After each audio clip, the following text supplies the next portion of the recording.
Hi my dear students and my dear friends. आज के इस वीडियो में हम लोग फिजिक्स के बहुत ही महत्वपूर्ण क्वेश्चन, दो क्वेश्चन का स्टडी करेंगे। फर्स्ट क्वेश्चन ये हम लोग का होगा, उत्तल दर्पण और अवतल दर्पण में क्या डिफरेंट है। और नेक्स्ट क्वेश्चन होगा आभासी प्रतिबिंब और वास्तविक प्रतिबिंब, यानी काल्पनिक प्रतिबिंब और वास्तविक प्रतिबिंब में क्या डिफरेंट है, दोनों के बारे में। चलिए सबसे पहले हम लोग देखते हैं उत्तल दर्पण और अवतल दर्पण में अंतर।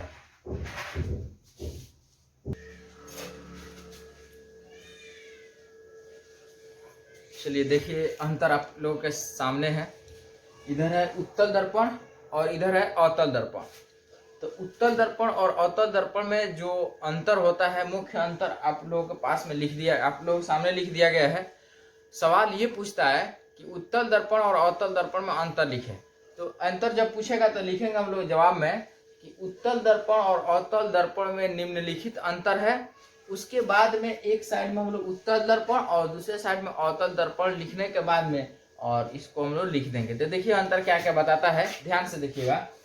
उत्तल दर्पण का परावर्तक सतह उभरा होता है। हम लोग पढ़े हुए थे कि उत्तल दर्पण जो होता है इस तरह का होता है, इस तरह परावर्तक सतह होता है।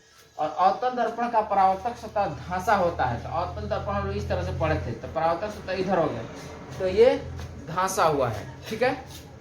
उसके बाद उत्तल दर्पण हमेशा काल्पनिक प्रतिबिंब बनाता है। उत्तल दर्पण कैसा प्रतिबिंब बनाता है? काल्पनिक प्रतिबिंब। जब प्रतिबिंब का निर्माण हम लोग पढ़ रहे थे इसके पिछले वाले वीडियो में, और जो लोग उस वीडियो को नहीं देखे हैं पहले उसको देखिए, तो ये अपने आप याद हो जाएगा कि मतलब ये उसी में से सब छांट कर लिखा गया अंतर को।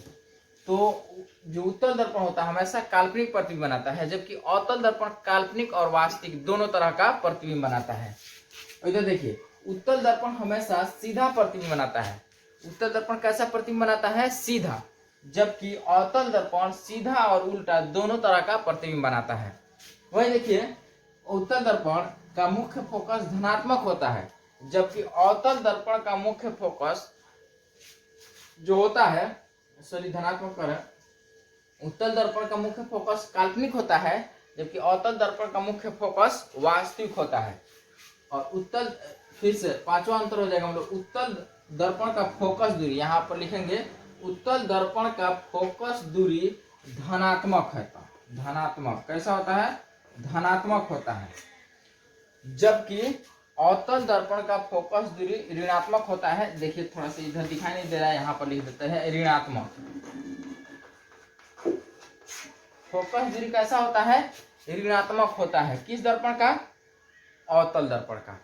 इस तरह से हम लोग उत्तल दर्पण और अवतल दर्पण में अंतर हुआ, 5 अंतर। और लास्ट में हम लोग ये भी लिख सकते हैं, फिगर बना देंगे इधर 6ठा नंबर में, उत्तल दर्पण की इस तरह से बनाकर दिखा देंगे और अवतल दर्पण का इस तरह से बनाकर दिखा देंगे। अंतर हो गया यही।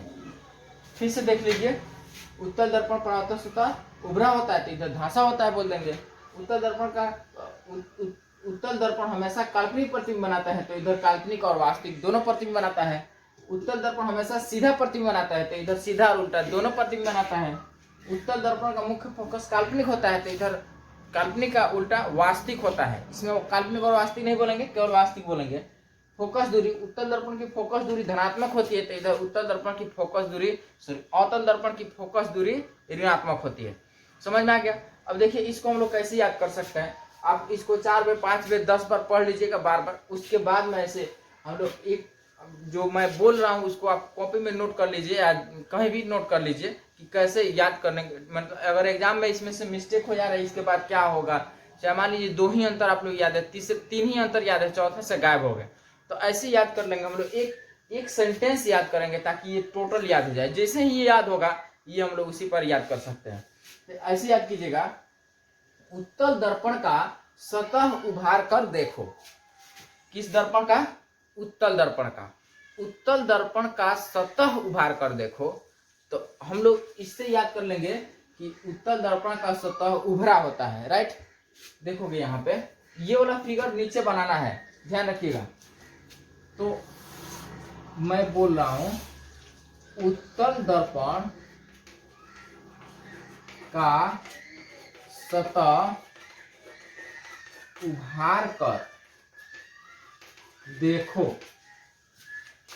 हमेशा काल्पनिक, हमेशा काल्पनिक, तो काल्पनिक को काला हम लोग नोट करेंगे, याद करेंगे। हमेशा काला प्रतिबिंब यानी काला चेहरा उत्तल दर्पण का जो है सतह है, उत्तल दर्पण का सतह उभार कर देखो, हमेशा काला चेहरा यानी काला प्रतिबिंब और सीधा प्रतिबिंब और सीधा चेहरा, ठीक है। हमेशा काला चेहरा और सीधा चेहरा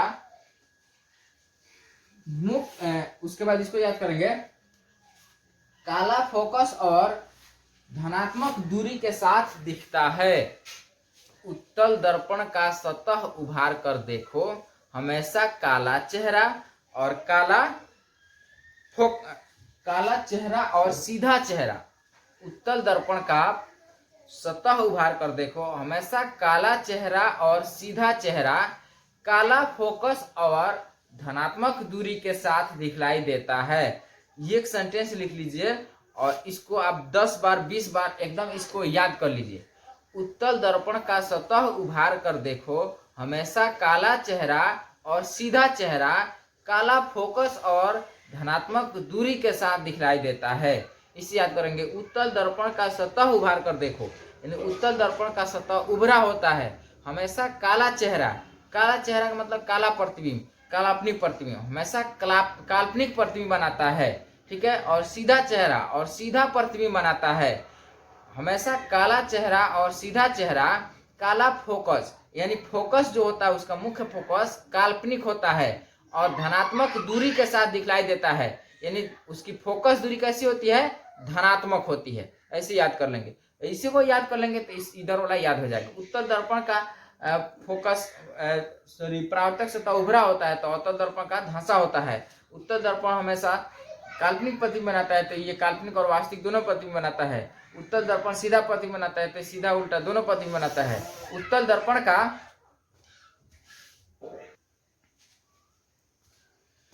चलिए मैं लिख ही दिया हूँ, सेंटेंस भी लिख दिया हूँ। एक ही सेंटेंस है, थोड़ा सा लॉन्ग सेंटेंस है, लेकिन आप लोग इसको याद कीजिएगा, बस आपका ये 5 नंबर तैयार हो गया। और बहुत इंपॉर्टेंट क्वेश्चन है, उत्तल दर्पण और अवतल दर्पण में अंतर बार बार पूछते रहता है। चलिए सेंटेंस यहाँ पे, उत्तल दर्पण का सतह उभार कर देखो, उत्तल दर्पण का सतह उभार कर देखो, हमेशा काला चेहरा और हमेशा सीधा चेहरा काला फोकस और धनात्मक दूरी के साथ दिखता है। उत्तल दर्पण का सतह उभार कर देखो, हमेशा काला चेहरा और हमेशा सीधा चेहरा काला फोकस और धनात्मक दूरी के साथ दिखता है। इसको आप 10 बार 20 बार एकदम रट जाइएगा। ये वाला जैसे सेंटेंस याद हुआ आपको टोटल याद हो जाएगा। देखिए कैसे, उत्तल दर्पण का सतह उभार कर देखो, यानी उत्तल दर्पण का सतह उभरा होता है, हमेशा काला चेहरा, देखो काला काल्पनिक बताए हैं, चेहरा माने प्रतिबिंब। हम लोग अपना चेहरा कैसे देखते हैं, किसी दर्पण में देखते हैं तो दर्पण प्रतिबिंब बनता है, तो वही चेहरा, तो हमेशा काला चेहरा यानी हमेशा काल्पनिक प्रतिबिंब बनाता है, और हमेशा सीधा चेहरा यानी हमेशा सीधा प्रतिबिंब बनाता है। कौन, सभी उत्तल दर्पण की बात हो रही है।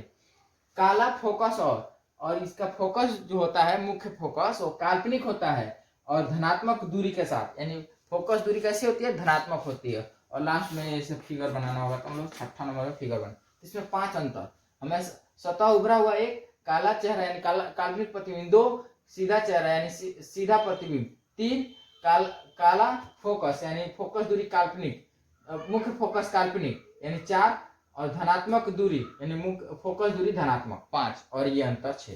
और इधर बोलना होगा तो उत्तल दर्पण का सतह उभरा तो अवतल दर्पण का सतह धंसा। उत्तल दर्पण हमेशा काल्पनिक, तो हमेशा जहां शब्द आ गया वहां पर आप दोनों का लिखेगा। यहाँ हमेशा देखिए काला चेहरा, तो उसमें काला चेहरा और जो भी है माने काला काल्पनिक प्रतिबिंब और वास्तविक प्रतिबिंब दोनों बनाता है। उसका हमेशा सीधा चेहरा यानी ये हमेशा जो होता है सीधा प्रतिबिंब बनाता है, तो उसमें लिखेंगे सीधा प्रतिबिंब और उल्टा प्रतिबिंब दोनों बनाता है। लेकिन इसमें देखिए काला फोकस है, केवल हमेशा काला फोकस नहीं दिया है, केवल काला फोकस है, तो यानी काल्पनिक प्रतिबिंब, सॉरी इसका फोकस जो होता है मुख्य फोकस काल्पनिक होता है, उसमें मुख्य फोकस वास्तविक होता है। इसमें हमेशा नहीं लिखे हैं, इसलिए उसमें केवल, इसमें काल्पनिक है तो केवल वास्तविक दीजिएगा, काल्पनिक और वास्तविक नहीं दीजिएगा। उसके बाद में धनात्मक दूरी, तो उसमें ऋणात्मक दूरी। समझ में आ गया। अब हम लोग चलते हैं काल्पनिक प्रतिबिंब और वास्तविक प्रतिबिंब में अंतर देखते हैं, वो भी ट्रिक के साथ और बहुत ही मजेदार ट्रिक के साथ। और उसको याद करने में एकदम एक शब्द याद करना पड़ेगा। देखिए इसमें जो है हम लोग को एक सेंटेंस याद करना पड़ेगा, वो भी लॉन्ग सेंटेंस, उसमें एक शब्द याद करना पड़ेगा। इसलिए आप वीडियो को स्किप मत कीजिए और ध्यान से पहले इसको आगे देखिए।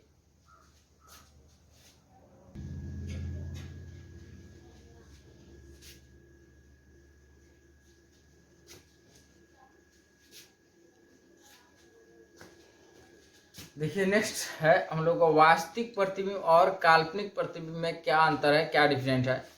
बहुत इजी है और आप लोग अभी याद हो जाएगा, ठीक है। ऐसे याद करेंगे हम लोग तो बहुत रटते हैं, बहुत याद करना पड़ता है, लेकिन बहुत जल्दी से फिर से मिस्टेक हो जाता है, भूल जाते हैं। एग्जाम में आता है 2-3 याद पड़ता है, फिर हम लोग भुला जाते हैं। लेकिन मैं आप लोग को एक ऐसे ट्रिक से बताने जा रहा हूँ जो मात्र एक शब्द आप याद कीजिएगा, कभी नहीं भूलेंगे आपकी इसके बाद क्या होगा, इसके बाद क्या होगा, क्या लिखेंगे, एग्जाम में कभी भूल ही नहीं सकते हैं। ये मेरी वादा है, बस आप लोग एक शब्द याद करना पड़ेगा। जैसे देखिए वास्तविक प्रतिबिंब पहले समझ लीजिए, वास्तविक प्रतिबिंब और इधर काल्पनिक प्रतिबिंब है। वास्तविक प्रतिबिंब में लिखे हैं वास्तविक प्रतिबिंब दर्पण के सामने बनता है। कहाँ बनता है? ये दर्पण के सामने बनता है। इस वर्ड पर देखिएगा ध्यान से, मेन वर्ड इसमें ये है, दर्पण के कहाँ बनता है? सामने बनता है। और सामने का उल्टा क्या होता है? पीछे। तो देखिए काल्पनिक प्रतिबिंब दर्पण के पीछे बनता है। दर्पण के कैसे बनता है? पीछे बनता है। कौन प्रतिबिंब? काल्पनिक प्रतिबिंब। नेक्स्ट है वास्तविक प्रतिबिंब उल्टा बनता है। इसमें मेन शब्द क्या है? उल्टा। कैसे बनता है? उल्टा बनता है। जबकि काल्पनिक प्रतिबिंब जो है सीधा बनता है। सीधा उल्टा का उल्टा क्या हो जाएगा? सीधा हो जाएगा। उसके बाद में वास्तविक प्रतिबिंब किरणों को वास्तविक कटान से बनता है, यानी किरणें वास्तव में जब कटती है, रियल में एक दूसरे को प्रतिष्ठित करती है, वहां पे वास्तविक प्रतिबिंब बनता है। तो यहाँ पर मेन जो शब्द हम लोग का वास्तविक कटान। कैसा कटान? वास्तविक कटान से बनता है। जबकि ये जो है काल्पनिक प्रतिबिंब किरणों के काल्पनिक प्रतिबिंब कटान से बनता है। ये तो नाम ही से स्पष्ट है, काल्पनिक प्रतिबिंब किरणों को काल्पनिक कटान से बनेगा, वास्तविक प्रतिबिंब किरणों को वास्तविक कटान से बनेगा। उसके बाद चौथा नंबर, इसे पर्दे पर उतारा जा सकता है। किसको? वास्तविक प्रतिबिंब को आप पर्दे पर उतार सकते हैं। जैसे इसमें मेन शब्द है उतारा जा सकता है। किस चीज पे? पर्दे पर। इसको उतारा नहीं जा सकता है। फिगर की बात की जाए तो ये वास्तविक प्रतिबिंब की फिगर है और ये काल्पनिक प्रतिबिंब की फिगर। देखिए इसके पीछे वाला वीडियो में मैं जो प्रतिबिंब का निर्माण पढ़ा रहा था, उत्तल दर्पण और अवतल दर्पण में एक ही साथ पढ़ाया था, जो थोड़ा सा लॉन्ग वीडियो हुआ था। आप लोग में से जो लोग इस वीडियो को नहीं देखें, इसके पहले वाले को पहले उसको देखिएगा तो ये बेहतर तरीका से और समझ में आएगा। इसके बाद लास्ट में हम लोग पांचवा में फिगर बना देना है इस दोनों में। तो ये हो गया वास्तविक प्रतिबिंब का फिगर। जैसे देखिए वस्तु को हम रखे हैं अनंत और सी के बीच में, किरणें जाएंगी और इससे टकराने के बाद मुख्य फोकस से होकर गुजरेंगी, और तो गुजरेगी उसके बाद इसको सी से मिलाएंगे तो यहाँ कट देते। इसका प्रतिबिंब जो है जैसे ए बी है तो इसका प्रतिबिंब इधर उल्टा बना है, ए बी तो छोटा बना है। इधर देखिए काल्पनिक में वस्तु को हम रखेंगे एफ और पी के बीच में रखे हैं। कहाँ रखे हैं? एफ और पी के बीच में। तो किरणें गई है यहाँ से, या ये वस्तु हो गई ए बी, किरणें गई है टकरा कर आ गई है इस दिशा में, एफ से होकर गुजरी है। इसको हम लोग सी से गुजारे हैं तो इसको काल्पनिक रूप से जब पीछे की ओर बढ़ाए हैं ये जाकर यहाँ पर कटा है, तो इसका प्रतिबिंब यहाँ ए बी बना है। तो ये हुआ।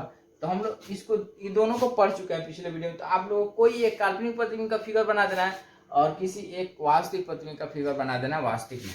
और देखिए इसको याद कैसे करेंगे, तो ये हम लोग मेन जो शब्द छाटे हैं यहाँ पर देखिए, सामने, उल्टा, वास्तविक कटान और उतारा, इसी शब्द से हम लोग याद करेंगे। फिगर आप लोग नोट कर लीजिएगा। इसको इसके लिए किसी प्रकार पीडीएफ की जरूरत नहीं है मेरे ख्याल से, आप लोग इसके स्क्रीनशॉट लेकर आप उसको कर सकते हैं, ठीक है।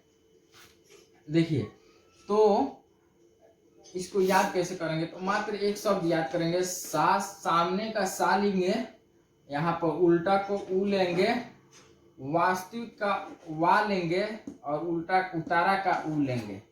एक हम लोग को शब्द बना साऊ वाऊ। कौन शब्द है?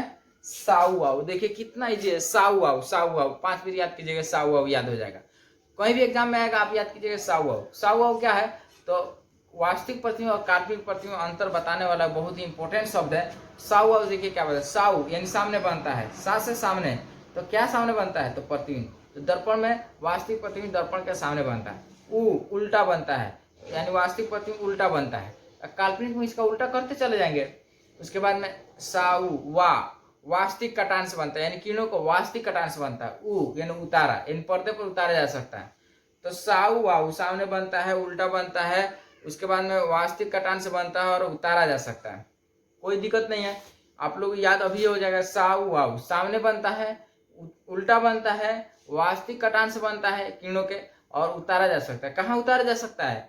फील्ड में नहीं, पर्दे पे उतारा जा सकता है।